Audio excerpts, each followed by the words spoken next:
Vision Ballabh जय गिरिवर धारी।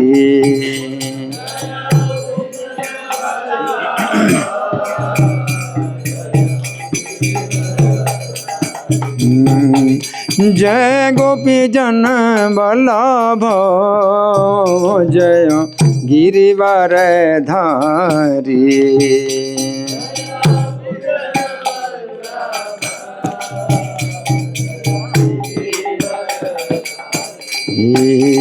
जय यशोदानंदन जय ब्रज जन रंजन।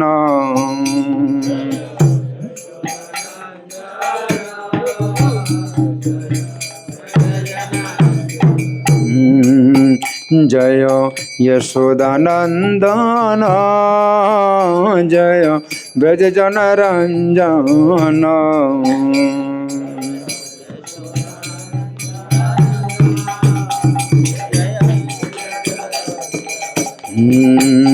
जय यमुना तीर बनचरी जय कुंज बिहारी।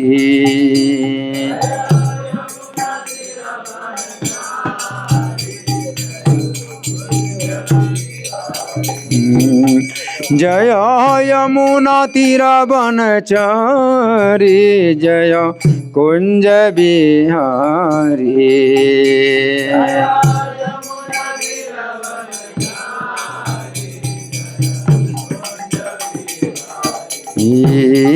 जय राधा माधव जय कुंज बिहारी।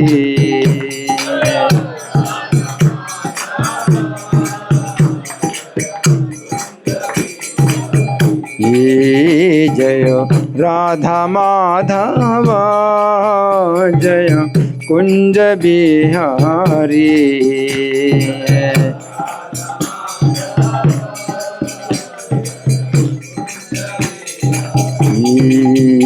हरे कृष्ण कृष्ण कृष्ण हरे हरे हरे राम राम राम हरे हरे।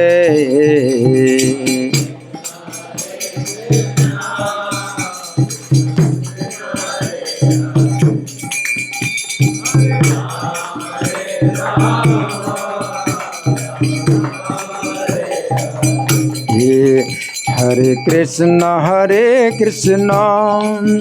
कृष्ण कृष्ण हरे हरे हरे राम राम राम हरे हरे।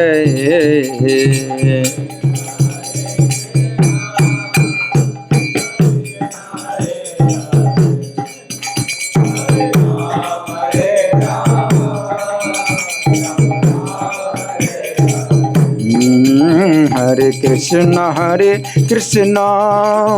कृष्ण कृष्ण हरे हरे हरे राम राम राम हरे हरे।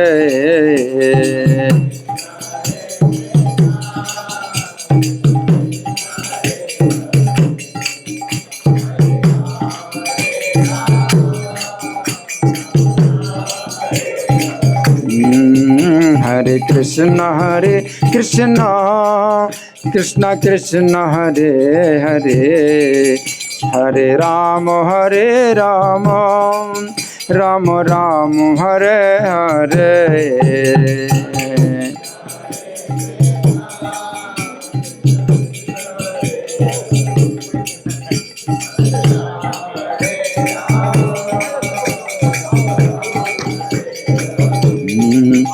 हरे कृष्ण कृष्ण कृष्ण हरे हरे हरे राम राम राम हरे हरे।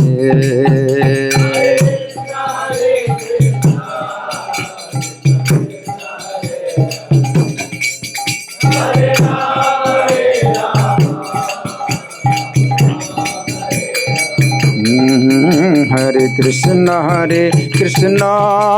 कृष्ण कृष्ण हरे हरे, हरे राम राम राम हरे हरे।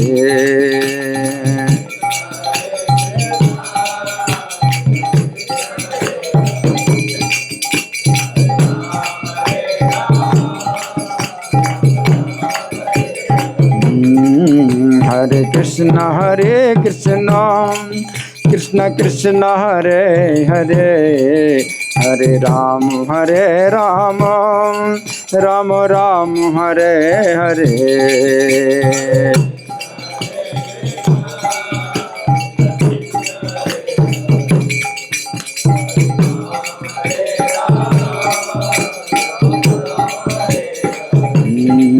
हरे कृष्ण कृष्ण कृष्ण हरे हरे, हरे राम राम राम हरे हरे।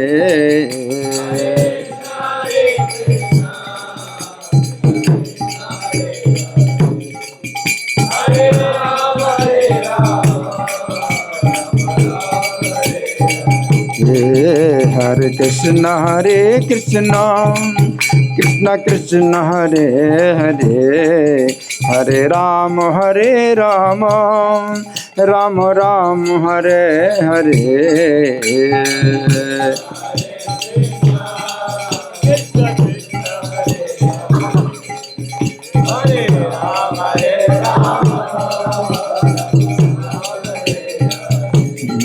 नित्य गौर हरि बोल हरि बोल हरि बोल हरि बोल।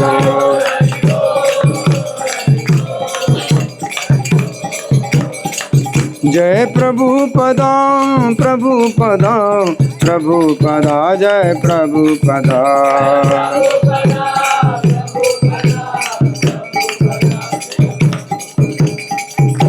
हरे कृष्णा। जगत गुरु श्रील प्रभुपाद की, श्री श्री राधा कृष्ण भगवान की धन्यवाद। तो यहाँ बघारी की जनता के लिए भगवान चैतन्य महाप्रभु का संदेश लेकर के हम आए हैं। भगवान चैतन्य महाप्रभु जब इस भौतिक जगत में प्रकट हुए थे आज से 550 वर्ष पहले, तो उन्होंने भविष्यवाणी की थी, पृथ्वी ते आछे जत नगर आदि ग्राम, सर्वत्र प्रचार होय बे मोर नाम। संपूर्ण पृथ्वी में जितने भी नगर और गांव हैं सर्वत्र मेरे नाम का प्रचार होगा। तो भगवान चैतन्य की चूँकि भविष्यवाणी है, इसलिए इस दिशा में कार्य बहुत तेजी से हो रहा है। हरि बोल। पूरी दुनिया में ये भगवान का जो नाम है ये फैल रहा है, और जो हरि नाम है ये किस प्रकार से फैल रहा है, जिसमें 16 नाम है और 32 अक्षर हैं। 16 नाम और 32 अक्षर क्या है? हरे कृष्णा कृष्णा कृष्णा हरे हरे, हरे राम राम राम हरे हरे। ये 16 नाम। तो ये 16 जो नाम हैं ये कलयुग में महामंत्र कहा जाता है। यदि षोडशकम नाम कली कलमस नाशनम, नाता परतरोपाया सर्ववेदेषु दृश्यते। कली संतरण उपनिषद में बताया गया है कि ये जो 16 नाम हैं ये कलयुग के पापों का नाश करने वाले हैं, और नाता पर तरोपाया सर्ववेदेषु दृश्यते। संपूर्ण वेदों में इससे बढ़कर के और कोई उपाय नहीं है। यानी कलयुग के पापों से छूटने के लिए, कलयुग के पापों से छूटने के लिए संपूर्ण वेदों में और इससे बढ़कर कोई उपाय नहीं है। कौन सा उपाय? केवल 16 नाम। हरे कृष्णा कृष्णा कृष्णा हरे हरे, हरे राम राम राम हरे हरे। तो श्रीमद् भागवत में सुखदेव गोस्वामी कहते हैं, कलेर दोष निधे राजन अस्ति हे को महान गुणः, कि हे राजन कलयुग दोषों का भंडार है, दोष निधि है, दोषों का समुद्र है। कलयुग में दोष ही दोष भरे हुए हैं। अस्ति है को महान गुण, हाँ परंतु एक महान गुण है। कलयुग में दोष ही दोष हैं, परंतु एक महान गुण है। और वो महान गुण क्या है? कीर्तनादेव कृष्ण से, कृष्ण के कीर्तन मात्र से, कीर्तनादेव कृष्ण से मुक्त संगः परम व्रजेत। कोई भी व्यक्ति जो है भौतिक आसक्ति से मुक्त हो जाता है और परम धाम को जा सकता है। तो भगवान का जो परम धाम है ना, तो आज की शिक्षा हमें ये सूचना नहीं देती कि भगवान का कोई परम धाम है। आज की शिक्षा हमें ये सूचना नहीं देती कि इस जीवन के बाद अगला जीवन है। परंतु हमारी भारतीय जो विचारधारा प्रारंभ से ही चली आ रही है, क्या कि अगला जीवन होगा, पिछला जीवन था, अगला जीवन भी होगा। तो ये जो विचारधारा है ये एक एक बच्चे के भी दिमाग में बनी रहती थी कि पिछला जीवन था और अगला जीवन भी होगा। और अगर इस जीवन में कोई दुख आया, कोई संकट आया, कोई विपत्ति आई, कोई दुर्घटना हो गई, तो क्या सोचते हैं? हर व्यक्ति जो है अपने मन में ये विचार करता है कि मेरा पिछले जन्म का कुछ दोष था जिसके कारण ये हुआ। और इससे, इस ज्ञान से लोगों को जीवन में बड़ा बल मिलता था कि वो जो है निराश नहीं होते थे। हर व्यक्ति के दिमाग में ये विचार रहता था कि कोई भी कष्ट, चाहे छोटा कष्ट हो चाहे बड़ा कष्ट हो, अगर हमें मिल रहा है तो हमारे पिछले जन्म के कर्मों से मिल रहा है। और इस प्रकार से भगवान की व्यवस्था में, भगवान के न्याय में कोई कमी नहीं है कि हमारे साथ अन्याय हो रहा है। परंतु आज की जो शिक्षा है ये बहुत गलत है। आज की शिक्षा में ये नहीं बताया जाता कि हमारा पिछला जन्म था, अगला जन्म होगा। तो आज की शिक्षा में जो शिक्षित लोग हैं वो ज़्यादा से ज़्यादा आत्महत्या करते हैं। आज की शिक्षा लोगों को आत्महत्या की दिशा में चलाती है। क्यों? क्योंकि आज की शिक्षा नहीं बताती कि पिछले जीवन में हमारा पिछले जीवन था और अगला जीवन भी होगा। तो आज की शिक्षा ये बताती है कि पिछला जीवन हमारा नहीं था, अच्छा अब इस जीवन में हमें फिर ये कष्ट क्यों मिल रहे हैं? हमने किसी का नहीं बिगाड़ा और हमारा कोई क्यों बिगाड़ रहा है? हमने क्या गलती की? और इस प्रकार से लोग जो है निराश होते हैं और आत्महत्या करते हैं। तो आज की शिक्षा में ही जो है लोग क्या करते हैं, ज़्यादा से ज़्यादा आत्महत्या करते हैं। शहरों में और विदेशों में आत्महत्या की जो घटनाएं हैं ये बहुत सामान्य हो गई है। बहुत लोग आत्महत्या करते हैं।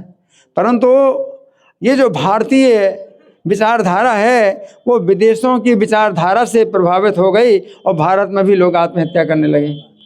और भारत के लोग भी जो है इस बात को ना समझ करके कि भाई पिछले जीवन में हमारे कुछ कर्म थे जिसके कारण हमें इस जीवन में मिला, और अब हम इस जीवन में ऐसा कर्म ना करें जो कि अगले जीवन में हमें भोगना पड़ेगा। तो इस प्रकार से हर व्यक्ति सचेत रहता था कि मेरे द्वारा कोई ऐसा कर्म ना हो जाए कि अगले जीवन में हमें दुख भोगना पड़े, है ना। और भगवत गीता इस बात को बहुत ही विस्तार से समझाती है कि हम ये शरीर नहीं है, हम शरीर बदलते हैं, हम नहीं बदल रहे हैं। तो फिर अगला जीवन है। अब अगला जीवन अगर है तो हमें क्या करना चाहिए जिससे कि सबसे अच्छी गति प्राप्त हो। हर व्यक्ति को कुछ अच्छे कर्म करना चाहिए ताकि अगले जीवन में अच्छी गति प्राप्त हो। लेकिन अच्छी गति होती क्या है? अच्छी गति ये भी होती है कि आपको अगला जीवन मनुष्य का मिले, ये भी अच्छी बात है कि कम से कम दुर्गति ना हो, हैं? और अगर हम मनुष्य जैसे कर्म नहीं करेंगे तो दुर्गति होगी। तो दुर्गति कैसी होगी? पशु हैं, पक्षी हैं, हाँ, इनका हमें जन्म मिलेगा। पशु के रूप में जन्म मिलेगा, पक्षियों के रूप में जन्म मिलेगा, वृक्ष के रूप में जन्म मिलेगा, हाँ। जलजा नव लक्षाणी, जो पानी में 9 लाख प्रकार की योनियां हैं उनमें हम जा सकते हैं। स्थावर लक्ष्य विंशति, और स्थावर यानी पेड़ पौधे 20 लाख प्रकार के, उसमें हम जाएं तो ये दुर्गति है। क्रम्या रुद्र संख्या का कीड़े 11 लाख प्रकार के, उनमें हम जन्म लें, दुर्गति है, हैं? और पक्षी नाम 10 लक्षाणी, पक्षी 10 लाख प्रकार के, उसमें हम जाएंगे, ये भी दुर्गति है। पशुआ 30 लक्षाणी, और पशु 30 लाख प्रकार के पशु, उनमें हम जाएंगे, हैं? तो इस प्रकार से 84 लाख योनियों में हम जाएं तो ये दुर्गति है। तो हमें कैसा कर्म करना चाहिए कि दुर्गति ना हो? हमें बहुत सचेत रहना चाहिए कि दुर्गति ना हो। और कलयुग में तो बहुत ज़्यादा पाप कर्म हो रहे हैं। सामान्य से सामान्य व्यक्ति के को भी जो है कुछ पता नहीं है कि कितने पाप होते हैं, है ना। तो फिर क्या करना चाहिए? हरे कृष्ण मंत्र का जाप करना चाहिए। हरे कृष्णा कृष्णा कृष्णा हरे हरे, हरे राम राम राम हरे हरे। तो ये आपके विचार में ये बात होनी चाहिए कि आप हरे कृष्ण मंत्र का जाप कर रहे हैं ताकि आपको वृक्ष का शरीर ना मिले, आपको पशु का शरीर ना मिले, पक्षी का शरीर ना मिले, पानी में जो मछलियां जलचर हैं उनका शरीर ना मिले, कीड़े का शरीर ना मिले। तो आप हरे कृष्ण मंत्र का जाप करते हैं। और हरे कृष्ण मंत्र का जाप और भी हमें करना है, और ज़्यादा करना है, ताकि हमें क्या मिले? अगला जीवन मनुष्य का मिले। और मनुष्य के जीवन में भी कई प्रकार के उसमें वैरायटी है कि मनुष्यों में भी जो है कई प्रकार के ऐसे समाज हैं और बहुत अशिक्षित हैं और पिछड़े हैं और मांसाहार, व्यभिचार, जुआ, नशा ये सब करते हैं। तो अगर उनके परिवार में जन्म लेंगे तो उसमें बहुत दोष होता है। तो मनुष्य का भी जन्म हमें ना मिले ऐसा, जहाँ की अधर्म का ही जो है कर्म होता है ना। तो इसके लिए आपको क्या करना है? हरे कृष्णा कृष्णा कृष्णा हरे हरे, हरे राम राम राम हरे हरे, है ना। तो ये आपके अंदर विचार होना चाहिए कि आप हरे कृष्ण मंत्र का जाप कर रहे हैं ताकि आपको ऐसे नीच समाज में जन्म ना मिले जहाँ की मांसाहार और व्यभिचार और जो है वेश्यावृत्ति है और दुराचार होते हैं। इसके अलावा मनुष्य का भी जीवन अगर मिलता है तो मनुष्य के जीवन में भी गर्भवास का असीमित कष्ट है। आपको मान लो अच्छे परिवार में भी जन्म मिला, आपको धनी परिवार में जन्म मिला, तो भी गर्भ के अंदर जो बच्चा होता है उसको असीमित जो है पीड़ा होती है। गर्भ के अंदर असीमित पीड़ा होती है ना।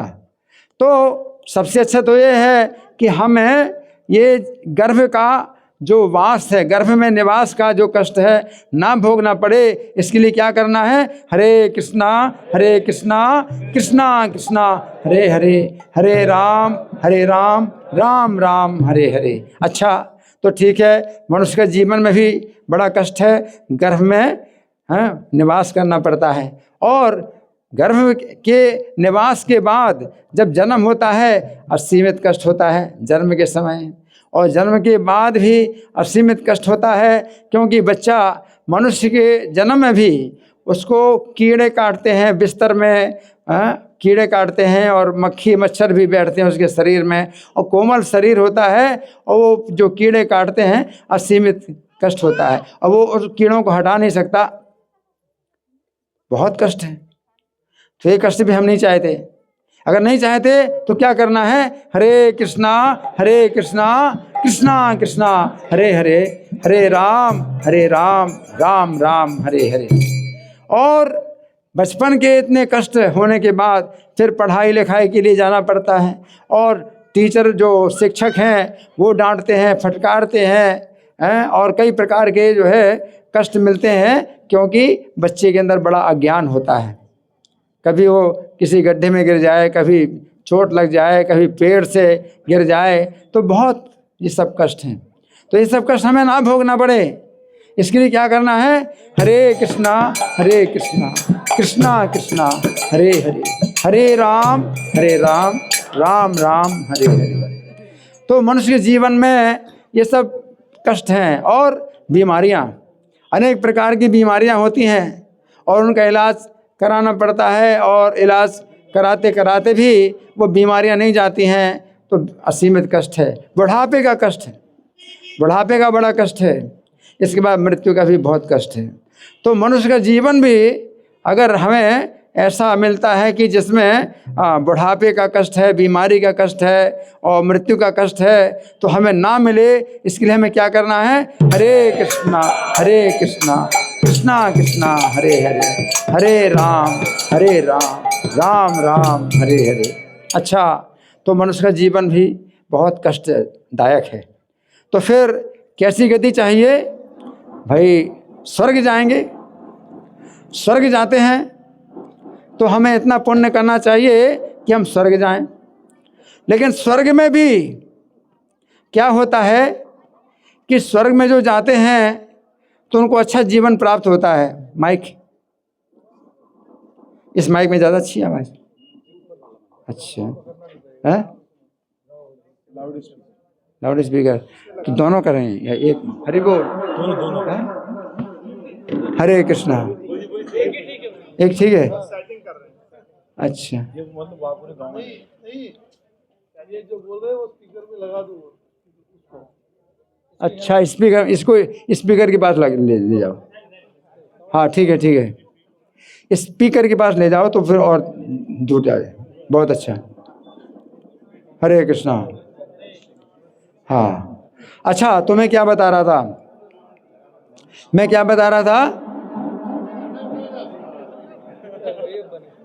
हरे कृष्णा, आवाज आ रही सबको?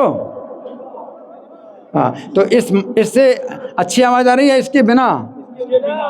इसको हटा दें तो हटा दीजिए, इसको हटा दीजिए। हाँ, तो सुनिए, अब मैं क्या बता रहा था? मनुष्य के जीवन में बहुत कष्ट है, तो हमें वो नहीं चाहिए, तो हम हरे कृष्ण का जाप करते हैं। अच्छा, अब क्या होगा? उससे भी अच्छा जीवन है। कहाँ? स्वर्ग में। तो हम स्वर्ग में जाएंगे, तो स्वर्ग में कई प्रकार के भोग हैं, बड़ा अच्छा जीवन की सुविधा है, भोग भोगने को मिलते हैं। तो स्वर्ग में भोग भोगने को तो मिलते हैं, परंतु उन भोगों के बाद हमारा क्या हाल होता है? क्षीणे पुण्य मर्त्य लोकम विशन्ति। वो स्वर्ग में जो भोग मिलते हैं वो हमारे इस जीवन के पुण्यों के कारण मिलते हैं, और पुण्य हमारे जो है जैसे ही क्षीण होते हैं तो हमको स्वर्ग से गिरा दिया जाता है। तो स्वर्ग में अगर आप जाएंगे तो आपको गिरना पड़ेगा नीचे, और जब गिरना पड़ेगा नीचे तो कैसे गिरना पड़ेगा? सिर नीचे और पैर ऊपर, और स्वर्ग से आपको नीचे गिराया जाएगा। जैसे ही आपके पुण्य क्षीण होते हैं आपको स्वर्ग से नीचे गिराया जाएगा, है ना? तो क्या स्वर्ग जाना अच्छा है? नहीं है, स्वर्ग नहीं जाना है, स्वर्ग नहीं जाना है। स्वर्ग में उसी प्रकार से है जैसे 5 स्टार होटल, अगर आप वहाँ रहते हैं तो बड़ा सुख मिलता है, बड़ी सुविधाएं मिलती हैं, लेकिन जैसे आपका जेब खाली हो जाती है तो आपको सड़क में निकाल देते हैं। तो 5 स्टार होटल रहने के लिए नहीं होता है, उसी प्रकार से स्वर्ग रहने के लिए नहीं है, वहाँ से आपको तुरंत ही गिरा दिया जाएगा, है ना? तो हमें स्वर्ग नहीं जाना, है ना? तो स्वर्ग नहीं जाना हमको, इसके लिए क्या करना है? हरे कृष्णा कृष्णा कृष्णा हरे हरे, हरे राम राम राम हरे हरे, है ना? स्वर्ग में नहीं रहना, है ना? तो फिर स्वर्ग से ज़्यादा अच्छा क्या है? भगवान कहते हैं कि यद्गत्वान निवर्तन्ते तद्धाम परम मम, जहाँ जाकर के वापस नहीं आते हैं वो मेरा परम धाम है। तो गीता में भगवान सबसे अच्छी गति जो बतलाते हैं वो क्या है? कृष्ण का धाम, कृष्ण का लोक। तो वहाँ पर अगर हम जाते हैं तो फिर वापस नहीं आएंगे। अब वापस नहीं आएंगे तो आप ये सोचते हैं कि वापस नहीं आने दिया जाएगा। नहीं, ऐसी बात नहीं है कि वापस नहीं आने दिया जाएगा।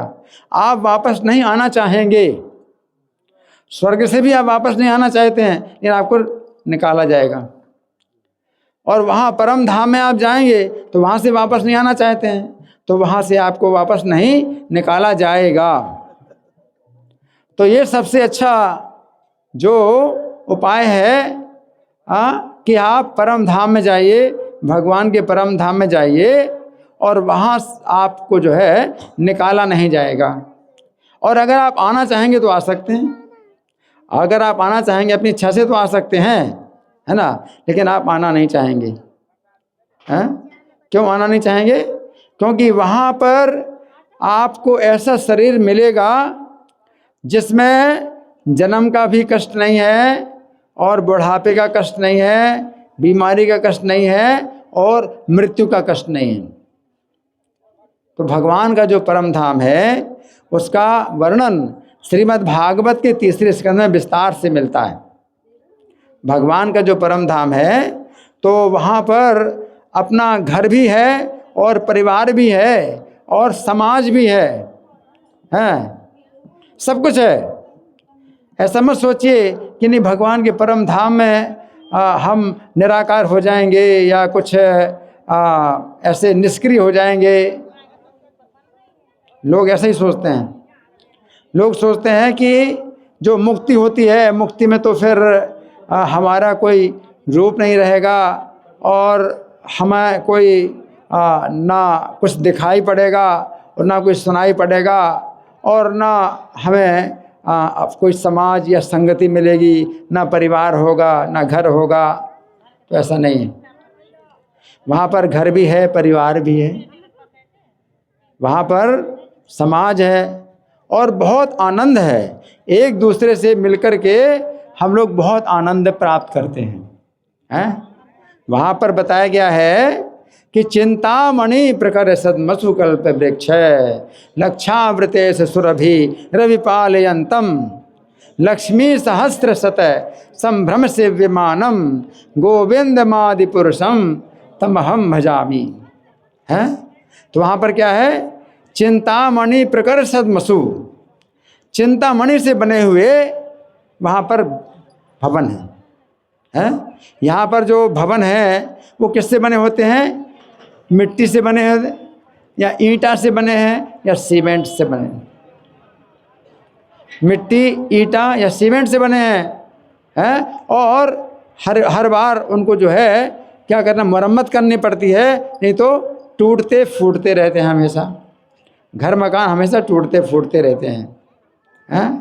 कोई भी घर है बना दिया जाता है तो उसकी जो है मियाद होती है, अवधि होती है। कितनी अवधि होती है?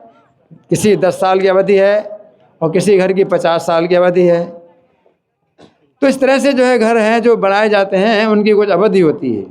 लेकिन वहाँ पर जो घर बने हुए हैं वहाँ पर कोई अवधि नहीं है, हमेशा के लिए वो बने रहते हैं। ना कोई मेंटेनेंस करना है, ना कोई रिपेयर करना है, ना कोई मरम्मत, कुछ ना मरम्मत नहीं। चिंतामणि प्रकर सदमसु, है ना। और उन घरों में आप निवास करते हैं। मान लीजिए यहाँ पर आपने घर बना लिया और बड़ा भारी भवन बना लिया, और 50 साल 100 साल तक के लिए आपका घर बना रहेगा, बड़ा मजबूत बना लिया, लेकिन आप नहीं रह पाएंगे, आपको निकाला जाएगा, तो क्या फ़ायदा, है ना। उस घर में आपने तो बना लिया अपना बड़ा 50 साल 100 साल के लिए बड़ा अच्छा भवन, लेकिन आपको निकाला जाएगा, है ना, क्योंकि शरीर आपको छोड़ना पड़ेगा, आपका शरीर निकल जाएगा, तो निकलना पड़ेगा। वहाँ पर जो भवन हैं वो भी हमेशा के लिए बने रहते हैं, और आप भी हमेशा के लिए बने रहते हैं, कभी भी आपको निकाला नहीं जाता और ना आपका शरीर छूटता है और ना आपकी आयु बीतती है, हैं? समय बीतता है परंतु आपकी अवस्था वही रहती है, समय का प्रभाव नहीं। वो भगवान का धाम ऐसा है, वहाँ पर समय तो बीतता है लेकिन समय बीतने के साथ साथ आपकी अवस्था नहीं बीतती है कि आपका शरीर बाद में क्या होगा, बूढ़ा होगा, बीमार होगा और मरण होगा। तो सबसे अच्छा वो है, क्या चाहे, मुझे वो परम धाम में जाना है, मुझे परम धाम में जाना है जहाँ पर कैसे भवन है, चिंतामणि के निर्मित भवन है और वहाँ पर कल्प वृक्ष हैं, जितने वृक्ष हैं सब कल्प वृक्ष हैं। कल्प वृक्ष का मतलब ये है कि हर ऋतु में हर प्रकार के फल होते हैं। कल्प वृक्ष के नीचे आप बैठ जाएं तो आपकी जो भी इच्छाएं होती हैं सब पूरी होती हैं। तो वो कल्प वृक्ष हैं वहाँ पर, हैं?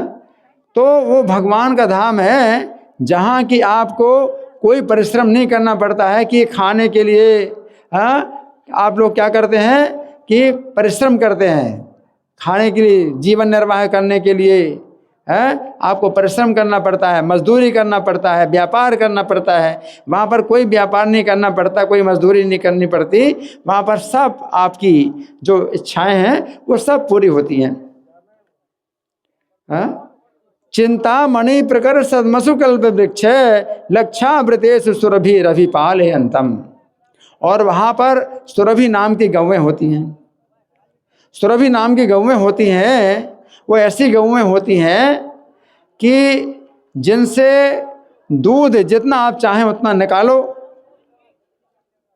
और दूध को स्टोर करने की ज़रूरत नहीं, स्टोरेज की ज़रूरत नहीं। अब यहाँ पर क्या है, गाय या भैंस दूध देती हैं, उसको स्टोर करना पड़ता है, ख़राब हो जाता है। तो वहाँ पर स्टोरेज की कोई ज़रूरत नहीं है, आपको जितना निकालना उतना ताज़ा दूध निकालो, जिस समय चाहो उतना निकालो और जब आपको जितनी ज़रूरत नहीं है, स्टोरेज की ज़रूरत नहीं है। स्टोरेज में कितना जो है दिक्कत होती है, ख़राब हो जाता है ना। तो वहाँ पर स्टोरेज की कोई ज़रूरत नहीं और जिस समय जितनी ज़रूरत हो गौएं जो है दूध देती हैं। एक समुद्र, पूरा समुद्र भी जो है वो भर जाएगा अगर आप दूध निकालो, और ना निकालो तो उसमें स्टोरेज अपने आप सब स्टोरेज है। तो वो सुरभि गौएं वहाँ पर मिलती हैं। आपको गौओं का पालन करने के लिए परिश्रम नहीं करना पड़ता है कि आपको चराना पड़ेगा। वहाँ पर सब जो है गौएं इस प्रकार की हैं जिनको कि आपको कुछ भी परिश्रम नहीं करना है, पालने में भी कोई परिश्रम नहीं करना, कोई भी परिश्रम नहीं है भगवान के धाम में। सुरभि रविपाले अंतम लक्ष्मी सहस्त्र सद संभ्रम से विमानम। और 100,000 लक्ष्मियाँ संभ्रम पूर्वक सेवा करती हैं भगवान की। तो वहाँ पर जो है एकमात्र कार्य क्या है, श्री कृष्ण का गुणगान करना, श्री कृष्ण का गुणगान सुनना। तो ये आपके अंदर इच्छा और रुचि होनी चाहिए कि आप भगवान का गुणगान सुने, भगवान की कथा सुने। और इस कथा में ही अगर आपका मन लगता है तो आप वहाँ पर जाएंगे।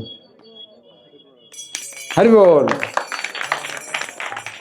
जहाँ भगवान श्री कृष्ण की कथा और भगवान के नामों का कीर्तन होता है, अगर आपका मन लगने लगे तो मन लगाने के लिए आपको अभ्यास करना चाहिए।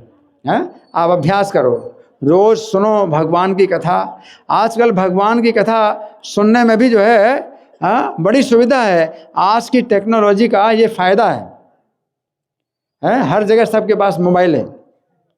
मोबाइल है तो आपके मोबाइल में अभी जैसे मैंने प्रवचन दिया आप सुन रहे हैं, तो ये जो प्रवचन है आपको गोलोक धाम ले जाएगा।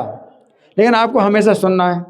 और हमेशा कैसे सुनना है, जो हमने प्रवचन दिया और हमने जितने और पहले भी प्रवचन दिए, एक चैनल है, अगर आप चैनल ले लोगे तो उस चैनल में आप हमेशा मेरे साथ रहोगे, हमेशा आप जो है भगवान की कथा सुनोगे, हैं।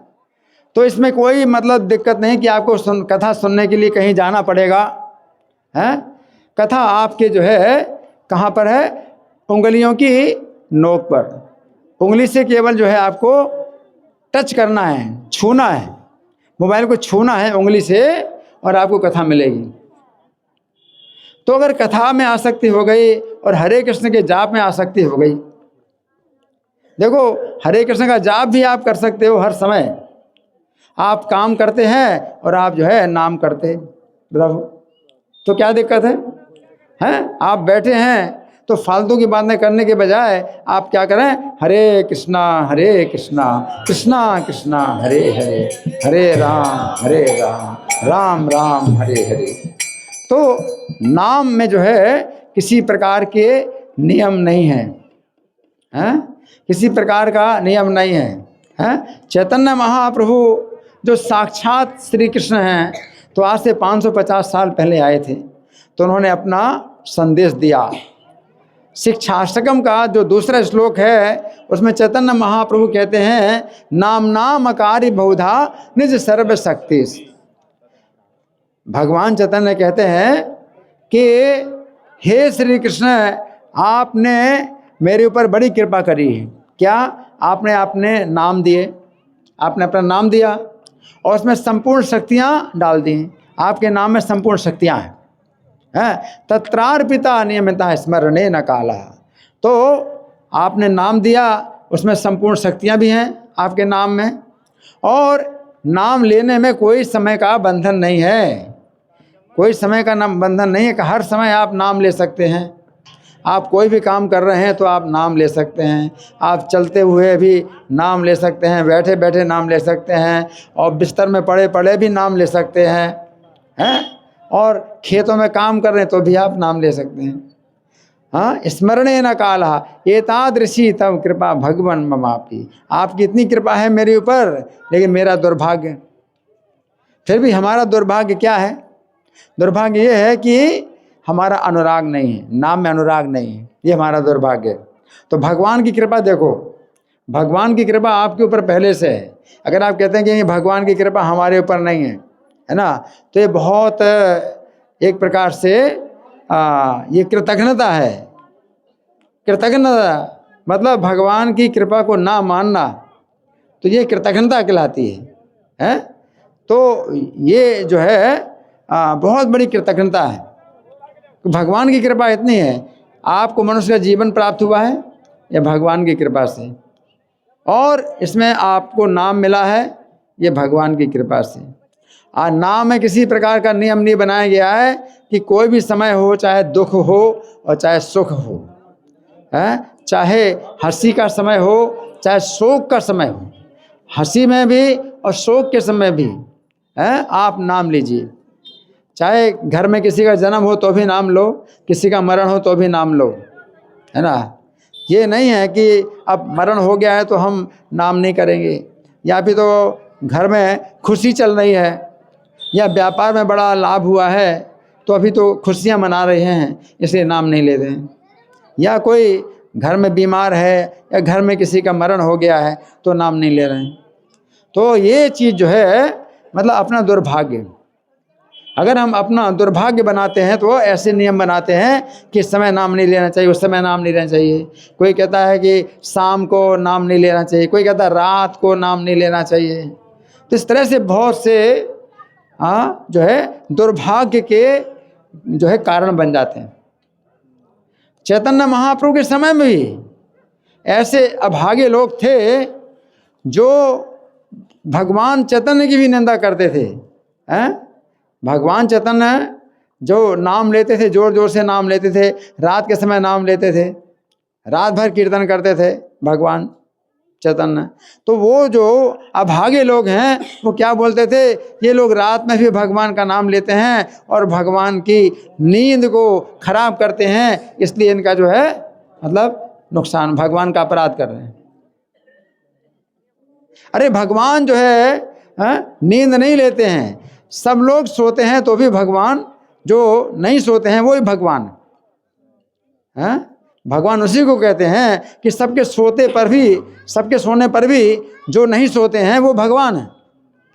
इसलिए भगवान का नाम आप जो है हर समय आप लेते हैं तो उससे भगवान प्रसन्न होते हैं। लेकिन आपका दुर्भाग्य ये है कि आप क्या बोलते हैं कि नहीं, उस समय भगवान का नाम नहीं लेना चाहिए, इससे जो है अपना अपराध होता है। तो इसमें बहुत बड़ा गुण है। तो बहुत से भक्त हैं रात भर नाम लेते थे, चैतन्य महाप्रभु रात भर कीर्तन करते थे, है ना। तो यही जो है मतलब एक दुर्भाग्य है। अशुद्ध अवस्था में भी आप नाम लीजिए, आपको जो है कोई ये बंधन नहीं है कि अशुद्ध अवस्था में नाम ना लें। अपवित्र पवित्रो वा सर्वावस्थाम गतोपि वा यस्मृत पुंडरीकाक्षम सबाह्य अभ्यंतरा शुचि। अशुद्ध अवस्था हो या शुद्ध अवस्था हो, सभी अवस्थाओं में जो भगवान का नाम लेता है वो बाहर से अंदर से शुद्ध है। तो आपके लिए कोई किसी प्रकार का बंधन नहीं है। लेकिन दुर्भाग्य क्या है कि हम नियम बनाते हैं। जब भगवान ने नियम नहीं बनाया तो भगवान की कृपा है, और हम दुर्भाग्य हमारा, हम नियम बनाते हैं। वो कहते हैं नहीं, पूजा के समय ही नाम लेना चाहिए, पूजा के स्थान में नाम लेना चाहिए, है ना। अशुद्ध से अशुद्ध स्थानों में भी नाम का कीर्तन करते हैं भक्त लोग, जो है इसलिए सड़कों में भी कीर्तन करते हैं। हमारे जो भक्त हैं, तो ये इस्कॉन के जो भक्त हैं, ये सड़कों में भी कीर्तन करते हैं, और जितना भी गलत से गलत अशुद्ध से अशुद्ध स्थान हो वहाँ भी कीर्तन करते हैं। प्रभुपाद जब गए विदेशों में, अकेले थे, उनके पास केवल नाम था, नाम की ही शक्ति उनके पास थी, और उनके पास ना पैसा था और ना कोई सहायक था, अकेले, और 70 साल की अवस्था में गए थे, है ना। और कैसे स्थान में ठहरे थे? वो बाबरी स्थान, जो कि अमेरिका का सबसे गंदा स्थान, जहाँ की मांसाहार, व्यभिचार, जुआ, नशा, केवल यही काम होते हैं, उसी स्थान में थे। लेकिन प्रभुपाद वहाँ पर भी रह करके उन्होंने जो है प्रचार किया और नाम का कीर्तन किया। तो नाम का कीर्तन और नाम का जप आप कहीं भी कर सकते हैं, जबकि दूसरे प्रकार के जो यज्ञ हैं उनमें विचार करना पड़ता है कि भाई कौन से स्थान में यज्ञ करना है, कौन से स्थान में नहीं करना यज्ञ, और समय का विचार करना पड़ता है, कौन सी तिथि करना है, तिथि का और समय का सब विचार करना पड़ता है यज्ञ का। परंतु नाम का जो यज्ञ है, इसमें किसी प्रकार का विचार नहीं, और नाम के द्वारा आपको जो है सरलता से आपको सभी यज्ञों का फल प्राप्त होता है। ये जो नाम कीर्तन है, इसको यज्ञ कह सकते हैं। अब आप कहेंगे यज्ञ कैसे कहते हैं? यज्ञ में तो हवन कुंड होता है, इसमें हवन कुंड कहाँ है? हवन कुंड आपके कान, आपके 2 कान है, ये हवन कुंड है ना। अच्छा, हवन कुंड तो है, लेकिन मंत्र कहाँ है? मंत्र भी तो होता है, मंत्र पढ़ा जाता है। तो मंत्र कौन सा है? हरे कृष्णा कृष्णा कृष्णा हरे हरे, हरे राम राम राम हरे, मंत्र है। अच्छा ठीक है, तो यज्ञ में जो है हवन कुंड होता है, तो हवन कुंड आपके कान हैं, और मंत्र होता है तो हरे कृष्ण मंत्र है। अब हवन सामग्री कहाँ है? हवन सामग्री क्या है? तो हवन सामग्री यही शब्द ध्वनि, हरे कृष्ण की शब्द ध्वनि आपके कानों में जाती है, वो हवन सामग्री।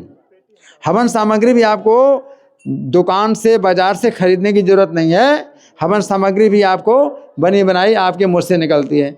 16 नाम ये हवन सामग्री है, और हवन कुंड के अंदर जाएं, कान के अंदर जाएं, तो आप इस प्रकार से नाम लीजिए कि आपके कानों में ये शब्द ध्वनि जाती है, तो हवन सामग्री, है ना। तो इसको कहते हैं जप यज्ञ। आप जब नाम लेते हैं तो ये यज्ञ होता है। कौन सा यज्ञ होता है? जप यज्ञ। जप यज्ञ होता है, जैसे हवन कुंड आपके कान है, और मंत्र जो है ये हरि नाम, और हवन सामग्री भी हरि नाम है, और आप जो है इस यज्ञ को करने वाले, आप ही यज्ञ को करने वाले हैं, और आप ही यज्ञ कराने वाले भी हैं। आपको यज्ञ कराने वाले की भी ज़रूरत नहीं है कि कौन यज्ञ कराएगा, आप खुद ही यज्ञ करा रहे हैं, आप खुद ही यज्ञ कर रहे हैं। ये जप यज्ञ।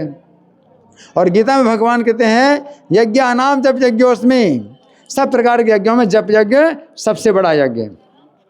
अब सोचिए, बड़े बड़े यज्ञ होते हैं, अश्वमेध यज्ञ होते हैं, राजसूय यज्ञ होते हैं, और कई प्रकार के जो है यज्ञ होते हैं, है ना। और उन यज्ञों में बहुत हवन सामग्री लगती है, और बहुत समय लगता है, और बहुत जो है साधनों की आवश्यकता है।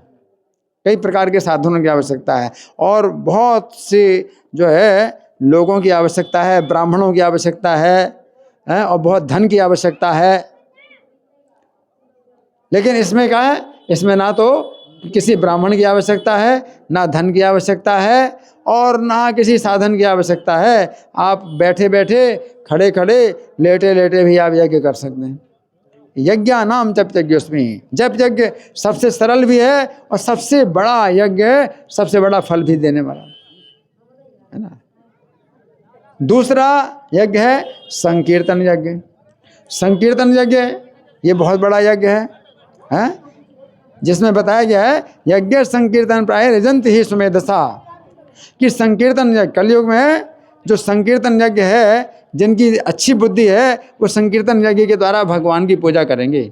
अब संकीर्तन यज्ञ क्या है? जप यज्ञ तो समझ गए, आप खुद ही बोल रहे हैं और उसी को कान से सुन रहे हैं तो जप यज्ञ हो गया। और संकीर्तन यज्ञ क्या होता है? जब माइक पर एक व्यक्ति गाता है, हरे कृष्ण का कीर्तन करता है और बाद में सब लोग मिल करके गाते हैं, तो ये जो है संकीर्तन यज्ञ कहलाता है, जिसमें अधिक से अधिक लोग मिल करके भी क्या करते हैं, इस यज्ञ को करते हैं। तो जप यज्ञ भी भगवान के नाम से होता है, संकीर्तन यज्ञ भी भगवान के नाम से होता है। लेकिन संकीर्तन यज्ञ में क्या अंतर है कि बहुत अधिक लोग इकट्ठे होते हैं और वो जो है संकीर्तन एक साथ मिल करके करते हैं, है ना।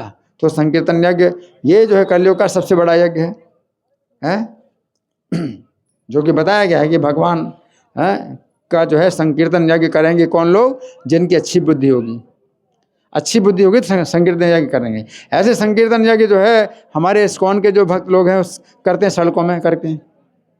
और ऐसे संकीर्तन यज्ञ के द्वारा क्या है कि जैसे गीता में भगवान ने बताया कि यज्ञ से वर्षा होती है। जौन स्थानों में वर्षा नहीं होती थी, जिन जिन स्थानों में वर्षा नहीं होती थी, हमारे प्रभुपाद जी जो है वो दावा करते थे कि हम कीर्तन करेंगे और वर्षा होगी, और प्रभुपाद ने वर्षा करके दिखलाई। जिस स्थान में कई सालों से वर्षा नहीं हो रही थी और उन्होंने उस स्थान में कई प्रकार के यज्ञ कराए, हवन यज्ञ कराए और वर्षा नहीं हुई। जब प्रभुपाद से पूछा कि स्वामी जी आप कुछ करो, वर्षा नहीं हो रही, यहाँ पर कई सालों से वर्षा नहीं हो रही, प्रभुपाद को बोले हाँ वर्षा कराएंगे, वर्षा कराएंगे। और अपने भक्तों को जो है बुला करके और सड़कों में कीर्तन कराया और फिर वर्षा हुई। तो इतना जो है संकीर्तन यज्ञ के द्वारा जो है हमारे पास विश्वास है कि वर्षा अगर नहीं होती तो वर्षा होगी, और संकीर्तन यज्ञ के द्वारा वर्षा भी होगी। तो कैसी वर्षा होगी? वो उतनी वर्षा होगी जितनी आवश्यकता हो। ये नहीं कि अति वर्षा हो कि भाई हम ज़्यादा कीर्तन करते हैं तो ज़्यादा पानी बरसेगा तो नुकसान हो जाएगा, इसलिए भाई ज़्यादा कीर्तन नहीं करना है, ऐसा नहीं। आप ज़्यादा कीर्तन करते हो तो वर्षा जो है ऐसी होगी कि जिस समय आवश्यकता होगी पानी बरसेगा, नहीं तो बादल जो है बने रहेंगे, वर्षा के बादल बने रहेंगे, छाए रहेंगे, ये पानी नहीं बरसेगा। जैसी आवश्यकता होगी सप्लाई, उसी समय सप्लाई होगी। तो संकीर्तन यज्ञ जप यज्ञ है, संकीर्तन यज्ञ है, ये नाम के जो है ये दो प्रकार के यज्ञ होते हैं, है ना। और ये बताया गया है कीर्तना देव कृष्ण से मुक्त संघा परम व्रजेत, भगवान कृष्ण का कीर्तन। और दूसरा यज्ञ क्या है? कथा यज्ञ, ज्ञान यज्ञ। कलयुग में एक तीसरा प्रकार का यज्ञ ज्ञान यज्ञ। तो ज्ञान यज्ञ भी जो है सबसे बड़ा यज्ञ है। भगवान कहते हैं कि श्रेयान द्रव्य मयाज्ञात ज्ञान यज्ञ परंतप, कि जितने प्रकार के द्रव्य यज्ञ हैं, जो सामग्रियाँ से जो होते हैं, उनसे सबसे ज़्यादा जो बड़ा यज्ञ है वो ज्ञान यज्ञ है।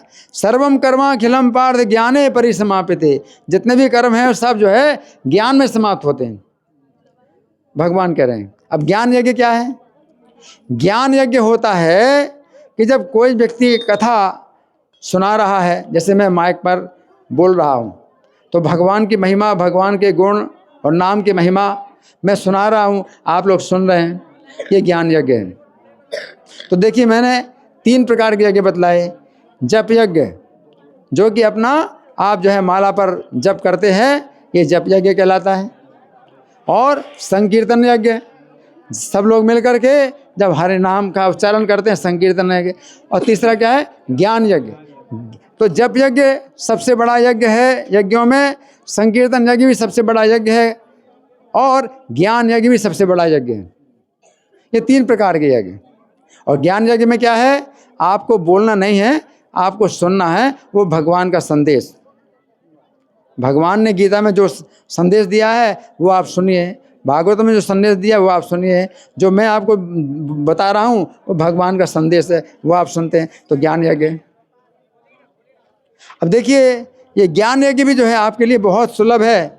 आपके पास मोबाइल है, अगर आपने चैनल ले लिया, मान लीजिए हमारा चैनल ले लिया, या इस्कॉन के और जितने भी मंदिर हैं उनका जो है उस यूट्यूब में आप जाएंगे और इस्कॉन डेली लाइव जैसे करेंगे तो दिल्ली मंदिर में जो प्रवचन हो रहा है वो आप सुनेंगे। यूट्यूब में आप जाए इस्कॉन डेली लाइव में जाइए। मायापुर का जो मंदिर है तो वहाँ पर भी जो है उसमें आप जाएंगे चैनल में, तो मायापुर में जो कीर्तन हो रहा है भगवान का और कथा हो रही है वो आप सुनेंगे। तो बहुत जो है ये ज्ञान यज्ञ का भी आपके पास में अवसर है, आपको कहीं जाने की जरूरत नहीं। वैकुंठ की प्राप्ति जो सबसे बड़ा मनुष्य जीवन का लाभ है वो आपको केवल उंगली दबाने से होता है, उंगली हिलाने से। लेकिन कलयुग के लोग आलसी, इतने ज़्यादा आलसी हैं कि उंगली भी नहीं हिलाना चाहते हैं। प्रायण अल्पाश ईसा सभ्य कला वस्मिन युगे जना, कि लोगों की कलयुग में आयु बहुत थोड़ी है, और मंदा सुमंदमते, और जितनी आयु है, थोड़ी सी आयु है, उसमें भी शरीर बहुत कमज़ोर रहता है, और सुमंदमते, और जो दिमाग है और ज़्यादा कमज़ोर है, और मंद भाग्या, और भाग्य भी बहुत कमज़ोर है, और भद्रता, और बहुत क्या है प्रकार की बाधाएं हैं कलयुग में, है ना। तो जब भाग्य कमज़ोर होता है, जो दुर्भाग्य, कलयुग में इतना दुर्भाग्य है, या लोग इतने मंद हैं यानी आलसी हैं, दुर्भाग्य के कारण या आलस के कारण आप उंगली भी नहीं हिलाना चाहते। थोड़ा सा उंगली हिलाओ, उसी से आपका जप यज्ञ भी हो जाएगा, आपका जो है संकीर्तन यज्ञ हो जाएगा, आपको ज्ञान यज्ञ प्राप्त हो जाएगा, सब कुछ मिल जाएगा। आप काम करते रहोगे और जो है आपके मोबाइल में कथा निकलेगी, आपको उतना जो है आपको परिश्रम नहीं करना पड़ेगा कि जाना पड़ेगा इधर उधर, हैं हैं हैं। तो आपको जो है कहीं जाना नहीं पड़ेगा, हैं। लेकिन आलसी इतने ज़्यादा हैं कि उंगली तक हिलाना नहीं चाहते, उंगली हिलाने में भी जो है आलस, है ना। तो यही जो है मतलब दुर्भाग्य है या आलस्य जो कलयुग में है लोगों के। तो हमारा जो है यही आपसे विशेष रूप से आग्रह है और प्रार्थना है कि आप हरे कृष्ण मंत्र का जाप करो, चाहे 10 मिनट के लिए करो, 20 मिनट के लिए करो, कम से कम का नियम बनाओ कि आप जाप करोगे हरे कृष्ण मंत्र का। हरे कृष्णा कृष्णा कृष्णा हरे हरे, हरे राम राम राम हरे। और साथ साथ अपने मोबाइल में आप यूट्यूब में जाइए और चैनल लीजिए, उस चैनल में आप जो है अगर कथा सुनेंगे, हर मंदिर में, इस्कॉन के जितने मंदिर हैं सब जगह सवेरे जो है भागवतम की कथा होती है, भागवत की कथा होती है ना। तो वो ज्ञान यज्ञ का आपको फल मिलेगा। तो आप लाइव सुन सकते हैं, अगर 8 बजे से 9 बजे अगर आप चलाएंगे अपना यूट्यूब चलाएंगे तो जो वहाँ मंदिर में जो कथा हो रही वो आप सुन सकते हैं। और नहीं तो पहले के भी कितने प्रवचन उसमें भरे हैं, उसमें 10 साल पहले के भी प्रवचन भरे हैं, उसमें 20 साल पहले के प्रवचन भरे हैं। आप 10 साल पहले के प्रवचन सुनो, 20 साल पहले के प्रवचन सुनो। ये प्रवचन जो है कभी भी पुराने नहीं होते, हमेशा नए रहते। भगवान की जो कथा है चाहे जितने बार सुनो हमेशा नित्य नूतन रहती है, हमेशा नई रहती है ना। तो इतना जो है आपके पास जो है सुविधा है, आज की टेक्नोलॉजी के कारण इतनी बड़ी सुविधा है कि त्रिजगति सज्जन संगति रेखा भवति भवारण तरणे नौका। तीनों लोकों में सबसे बड़ी जो दुर्लभ वस्तु है वो भक्तों की संगति। भक्तों की संगति में क्या है, भगवान की कथा होती है, और वो भगवान की कथा, भक्तों की संगति आपको अपने मोबाइल में मिल जाएगी। मोबाइल में वीडियो रिकॉर्डिंग होती है, तो वीडियो रिकॉर्डिंग होती है तो आप अगर देखें तो उसमें लाइव देख सकते हैं मोबाइल में। लेकिन अगर आप इतने काम में बिजी हैं कि आप काम कर रहे हैं तो आप देख नहीं सकते, तो कम से कम सुन सकते हो। आप ईयरफोन लगा लो, दूसरे लोग को अगर कोई शिकायत है कि भाई आप ज़ोर ज़ोर से मोबाइल में कथा मत सुनो, तो ईयरफोन लगा लो, तो आपको आपके कान में वो कथा जाएगी और दूसरे लोगों को कोई शिकायत नहीं होगी। तो ये सब जो है, जो लाभ है कलयुग का, वो इतना बड़ा लाभ है। लेकिन अगर आपने गलत बटन दबा दिया तो नरक में भी जाओगे। ये जो मोबाइल है बहुत खतरनाक भी है। अगर सही बटन दबाया तो वैकुंठ चले जाओगे। हैं, फास्ट सर्विस है बहुत, हैं, ये फास्ट सर्विस है। एक बटन दबाया तो वैकुंठ जाओगे, दूसरा बटन दबाया तो नरक जाओगे। इसलिए बहुत सावधान रहो कि गलत बटन नहीं दबाना, है ना। तो ये सब जो है आपके पास सुविधा है, और हम जो है आपको यही आग्रह करते हैं कि मोबाइल में आप जो है सही बटन दबाओ, और भक्तों की संगति से क्या होगा, इस भव सागर में जो है आप क्या नौका प्राप्त कर लेंगे। जैसे समुद्र में कोई डूब रहा है और उसको नौका मिल जाए तो कितनी राहत मिलती है। ये भौतिक संसार समुद्र है, और आपने सही बटन दबाया, आप तुरंत नौका में आ गए। डूबता हुआ आदमी और समुद्र के बीच डूब रहा है और नौका उसको मिल जाए, हाँ, कितनी बड़ी रक्षा है। आपको जो है नौका मिल जाएगी, तुरंत नौका मिल जाएगी, आपको बहुत राहत मिलेगी, है ना। तो ये सब जो है मतलब बातें हैं, सोचना चाहिए कि संसार में आपने कितने जन्म लिए, इसका शोक करना चाहिए। आपको इसका शोक होना चाहिए कि आपने संसार में कितना कष्ट भोगा और कितने कितने जन्म आपने लिए और कष्ट भोगा है ना। महाराज कुलशेखर अपने मुकुंदमाला स्तोत्र में बताते हैं, श्रीमन नाम प्रोच नारायणाख्यम के न प्रापुर वांछितम पापिनोपि, कि भगवान का जो नाम है ये हरे कृष्णा नाम है, तो इसको बोलते हुए कितने पापी हैं उन्होंने अपना पूरा उद्धार कर लिया, अपनी पूरी रक्षा कर ली। हाना पूर्वम माग प्रवृत्ता न तस्में, परंतु हाय हम ही ऐसे अभागे हैं जो कि पहले से हमने इस हरि नाम का उच्चारण नहीं किया, हरे कृष्ण का कीर्तन नहीं किया, तेने प्राप्तम गर्भवासादि दुखम, इसी कारण से हमने कितने कितने जन्म तक गर्भवास का दुख भोगा है। इस बात का रोना आपको होना चाहिए, आपको रोना चाहिए इस बात कि पहले ही अगर अपने जन्म ये जो है हरे कृष्ण का कीर्तन किया होता तो आपको जो है इतने कष्ट नहीं भोगने पड़ते। अब देखिए ये पेड़ खड़ा है, इसको भी मनुष्य का जीवन प्राप्त था पहले, इसने हरे कृष्ण का कीर्तन नहीं किया तो पेड़ बन के खड़ा है ना। पेड़ बन के खड़े, कितने पेड़ हैं, कितने घास के पौधे हैं, ये सब भगवान के नामों का कीर्तन ना करने के कारण मनुष्य जीवन से कहाँ चले गए, ये पेड़ पौधे बने हैं, कितने पशु हैं, पक्षी हैं, ये क्यों ये सब बने हैं, ये हरे कृष्ण का कीर्तन नहीं किया। और आपने हरे कृष्ण का कीर्तन नहीं किया तो आप भी इनमें गए, आप भी रहे इसी में। अब मनुष्य का जीवन प्राप्त हुआ है, अब थोड़ा जो है अवसर थोड़ी देर का है और बहुत बड़ा अवसर बहुत बड़ा है, लेकिन अवसर क्या है, थोड़ी देर का। मनुष्य का जीवन है ना, किसी भी समय चला जा सकता है, कुछ भी पता नहीं किस समय चला जाए। इसलिए ये नहीं करना कि भाई हरे कृष्ण का कीर्तन हम जो है 10 साल बाद शुरू करेंगे, बुढ़ापे में शुरू करेंगे, हैं, ये है नहीं। जिस समय आप जो है जान गए कि हरे कृष्ण कीर्तन से रक्षा होती है, तुरंत शुरू करो।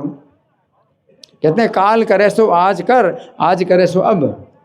जो काम कल करना है वो आज करो, और जो आज करना है उसको अभी करो, है ना।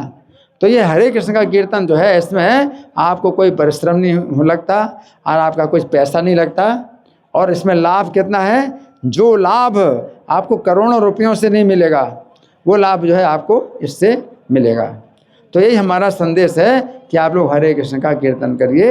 हरे कृष्णा कृष्णा कृष्णा हरे हरे, हरे राम राम राम हरे हरे। धन्यवाद। आप कुछ और सोचना है?